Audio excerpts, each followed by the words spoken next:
Okay, for the final objective, we are going to again look at the velocity time graph, but this time what we are going to get is the displacement.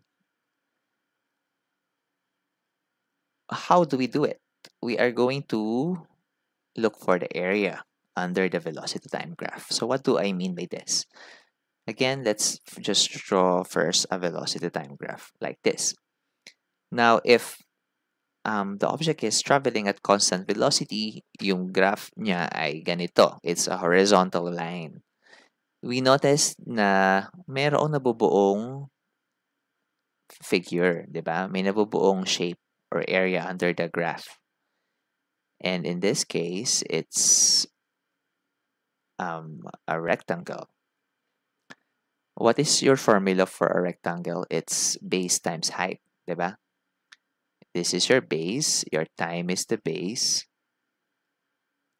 and your height is this, the velocity here, the change in velocity.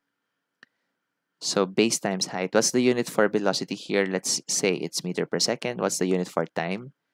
If we do the base times height is seconds. We can cancel the seconds and we will be left with meters. That's a unit for displacement. Now, what if the object is speeding up? It is speeding up. It will look like this. Now, the area that will be formed ay hindi na rectangle, but it's triangle. Now, the formula for triangle, for getting the area rather of triangle is 1/2 base times height. By the way, here is base times height. This is for the area of triangle. Again, my base is here, time, and my height is here, h. So again, we will be able to cancel the s's and we will be left with meters. So that's the basic.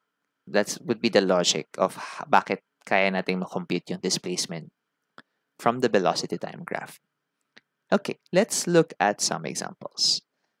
Now, example number 1 is the object is moving at a constant speed of 20 meter per second that happened for about 10 seconds. So my shape, my area is rectangle. So my displacement is, apologies for the differences in symbol, but this also means displacement. Change in position, di ba? Change in position, change in x, change in position. Okay, so it's the base times height in this example. The base is 10, right? And the height is 20. So again, tingnan mo lang gano'n kalat. That's 10 and this is 20.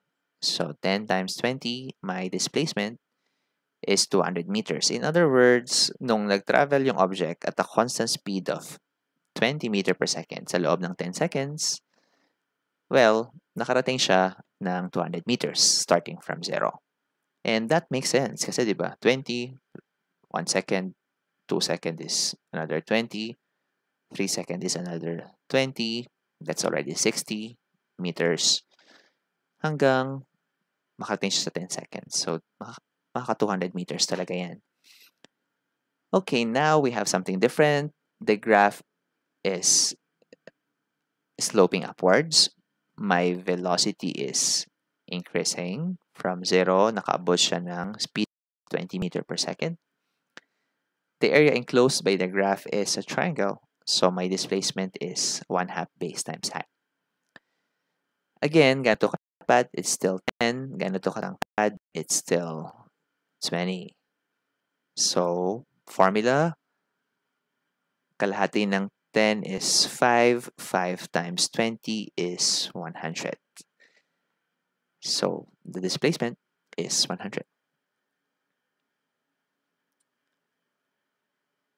Now, here is another graph, but this time it would have two segments, segment A and segment B. Segment A from 0 to 6, and then segment B from 6 to 12.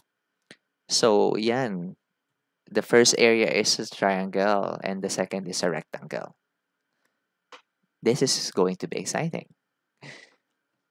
Okay, so pag ganyan ang nangyayari, you have to get two areas. First for the triangle and you add that with the rectangle. The first area has a of 6, right? Kasi from 0 to 6, it has a height of, what's this? It's 30. Paano naman tong rectangle? From 6 to 12, that's also 6. Siyempre, same height, diba? That's 30. So if we put this in the equation, this is what we get. Putting all this in your calculus, again, you can cancel the s's. What you will get is 270 meters. Okay, here's another one. Even more complicated because now you have three segments, three areas to consider. So first, you have this triangle, and then this rectangle, and another triangle. So you expect that you would have to compute three areas, diba? Oh, what's the base of this? It's 4. What's the base of this? From 4 to 10, so that's 6. What's the base of this? From 10 to 16, that's also 6. And no problem with the height because they are all 12. So if we put all of this, kalahati ng 4 ay 2, 2 times 12, 6 times 12, kalahati ng 6 ay 3, 3 times 12. Okay, so dapat makakuha ka dito ng 24, here 72, here is 36. Sum total is 132 meters. And that's how you get displacement by computing the area enclosed or under the graph. Okay, that would be all for this topic. Good luck with the exercises. Jane.